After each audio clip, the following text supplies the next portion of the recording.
नमस्कार मित्रांनो, ठरलं तर मग या सिरियलमध्ये काय घडले आपण ते बघणार आहोत। अर्जुनच्या ऑफिसवर मैना आणि सायली येते। त्याच वेळेस त्या मावशी ते समोर बसलेल्या असतात। त्याच्याकडे बघून ही गडबडते आणि मी जाऊ का असं बोलते।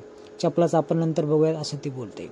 त्यानंतर मैने, तू आणि तुझ्या दारुड्या नवऱ्याने या मुलीला माझ्याकडे दिलं होतं, विसरलीस का असं ती बोलते। तर ही खूप गडबडते, खूप मोठा कांगावा करू लागते आणि इतका कांगावा गारुड्यासारखं करू लागते की सर्वांना खरं वाटावं। खरं ते ही पॉलिशी असते। या मावशींना तुम्ही ओळखता का असं विचारल्यानंतर ती नाही असं बोलते, पण शेवटी पुन्हा जे व्हायचं तेच झालं। शेवटी ती काही करून अर्जुनच्या पायापाशी येते आणि पाया देखील पडते। पाया पडू नका तुम्ही आई असं ती बोलते। अर्जुन देखील पछतावतो की काय चालू आहे, त्याला सगळं असं विचित्र वाटत असतं। सायली देखील म्हणते उठा तुम्ही। शेवटी अर्जुन तिला उठा म्हणतो आणि तिला पाणी देतो।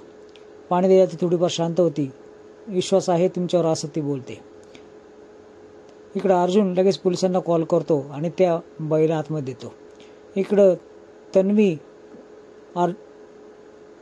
अश्विनशी काही नीट बोलत नसते, कारण तिच्या डोक्यात हेच असतं की मैनाच्या घरी काय सापडलं असेल।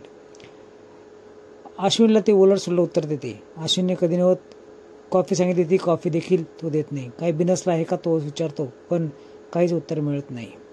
इकडे सायली खूप परेशान असते। सारखं सारखं तिला आठवत असतं की आता काय करायचं। आता अर्जुनच्या डोक्यात देखील खरं वाटत असतं की हे तिचे खरे आईबाप नाहीये। शेवटी तो हार मानत नसतो, कारण DNA रिपोर्ट शेवटी बाहेरच्या एका बाईने सांगितलं, त्यावेळेस तुझ्या डोक्यात प्रकाश पडला का असं वाटतं। आता इकडे एकेकांना मेसेज करून ती पूर्णाजीच्या रूममध्ये बोलवते आणि सर्वांना सत्य सांगून टाकते की माझ्या आईवडिलांचा तुम्ही लाड करू नका। त्यांची कडून ज्या चुका झाल्या त्या चुकावर तुम्ही लगेच उत्तर द्या। त्यांना अजिबात स्वातंत्र्य देऊ नका, कारण तुम्ही जेवढं स्वातंत्र्य देत आहात तेच तुमचं दुःख आहे।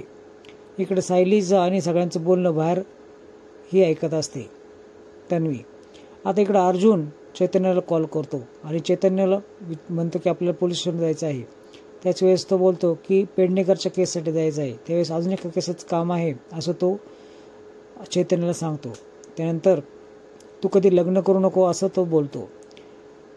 इकडे मी ऑफिसला चाललोय म्हणून खूप लवकर तो निघतो आणि सायली चिडलीच असते।